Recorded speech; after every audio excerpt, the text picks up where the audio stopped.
Sorry about that phone interruption in the last video.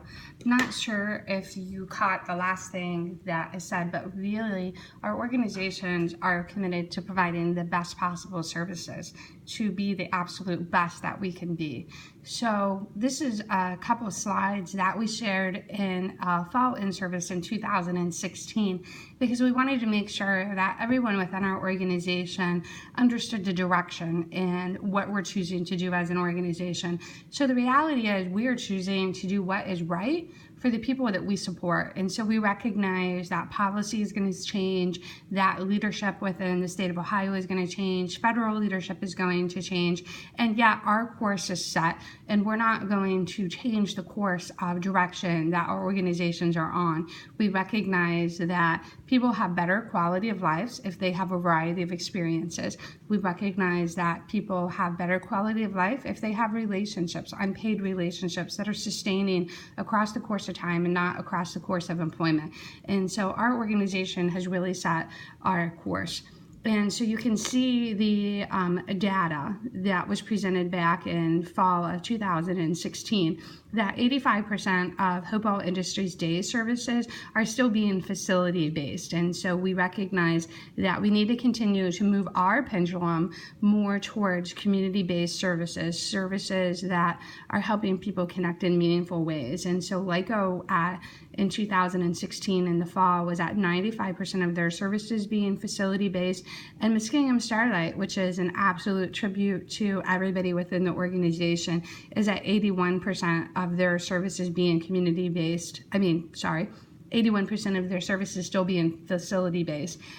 Kudos to Muskingum Starlight because December 1st marked the date of their transition from being a component unit of the Muskingum County Board, and they're already functioning at 81% of their services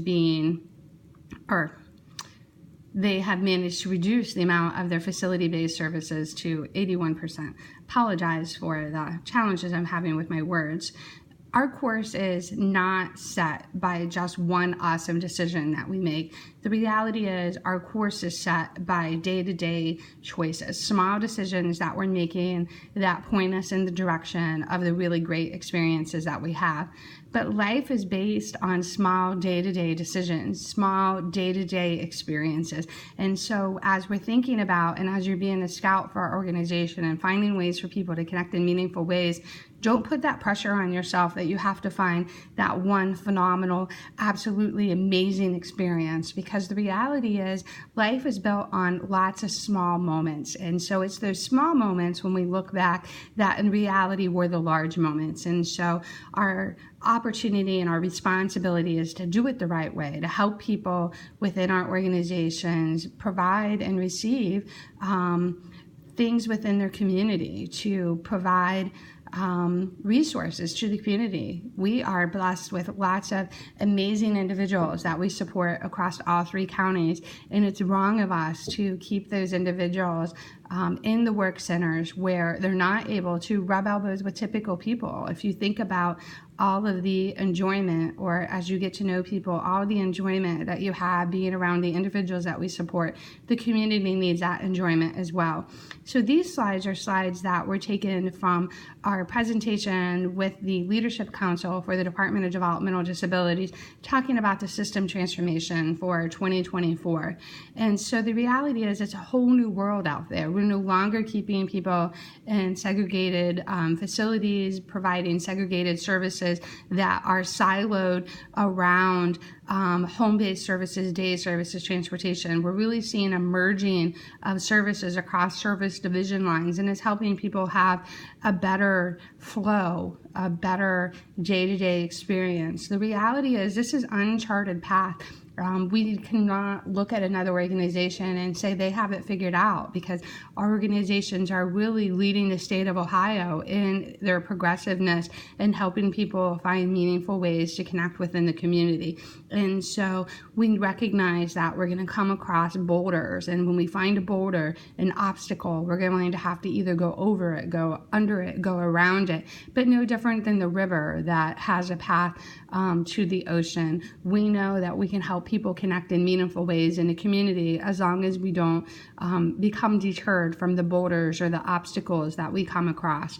So we know that we have a responsibility to our stakeholders, and that responsibility is to build a secure bridge, a bridge that people can come across and connect in the community without risk of harm or interference that causes them to no longer want to go back out in the community. And so we really have to be planful when we're taking people out. We have to make sure that the experiences are matched to the individuals. And so we can't do this through a scary bridge that is missing a bunch of boards. We really have to do it in a planful way as a team. And so really it's the Hopewell LICO MSI team that wraps around this transition that our organization is going through.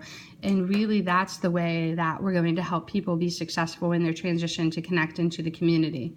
And so we're very data oriented, and you'll see that during your employment with us, that we're going to be providing lots of different information to the individual served as well as staff. So I'm going to go back and connect back into our orientation training. This information that I shared is titled In Service Fall 2016, and it's located on our training site under Best Practices. So back into our orientation PowerPoint.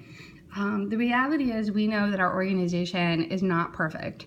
We are never going to be perfect, but we have a responsibility to relentlessly chase perfection, to relentlessly push ourselves, to push our organization to provide the absolute best possible services to the individuals and within our community, because we know that amazing things happen when we work together. Amazing things happen when we dream big. And so please dream big, believe in the individuals that we're supporting at our organization, because they have amazing abilities, they have gifts, they have personalities that deserve to be appreciated, to be valued within our community. And so I just ask you to challenge yourself to chase that perfection, to know that the individuals and the families that we support really need us to have that expectation of quality, to not settle for mediocre, to not settle for average, but to truly chase that perfection. We have outcomes for all of the different service lines, and so job development, the employment team, we want 100% of the people that receive services from us to choose us as their vendor for the next level. We want people that find employment to retain their employment at least for 2.3 years. 2.3 years is not an arbitrary number. It's actually a number derived from the County of Summit, who have a phenomenal employment team. We also want to make sure that people are getting jobs in 4 months or less, and that individuals are finding meaning in the jobs that we're helping to match them with, and we're not just plugging them into first possible job. We go on to employment supports, and that's really helping people move into enclave situations from the sheltered workshop experience, helping people sustain their competitive jobs within the community. And so we have outcomes that we track for community employment support services. We also have the community integration, which is helping people within the day of service program get out and get connected in meaningful ways in the community. And then organizational employment is actually the title for our workshop employment based on the CARF title. So our organization does maintain national accreditation through CARF, and the services that are provided within the workshop are called organizational employment. I would be more than happy to talk more about our outcomes within our organization, but the reality is I'm sure your brain is absolutely saturated. So I don't want to cause additional information overload than what you're probably already experiencing. The reality is we need to focus on our customers. We need to focus on what is important to and what is important for the people that we support with developmental disabilities. We have to listen to the families and their support staff, the support staff from other organizations. The boards of developmental disabilities provide a fundamental role within how we provide services. If it wasn't for the boards of developmental disabilities and their levy funding, we would not be able to provide the services that we do. Also, the support and service administrators called service coordinators in Licking County, SSA in Coshocton and Muskingum County help us write the plans, help us gather the information, help set the direction of the outcomes for the individuals that we support. And then also the customers that we work with, the customers, the employers within the community, as well as employers that send work into the workshop. So again, I would be more than happy to talk about our organizational outcomes or anything else that was contained within the presentation. The reality is our key to success is just superior customer service, making sure that our environment is clean, enjoyable, that we're credible, that we just are 100% dedicated to the quality of services for the individuals that we support, and having a strong relationship with the boards of developmental disabilities.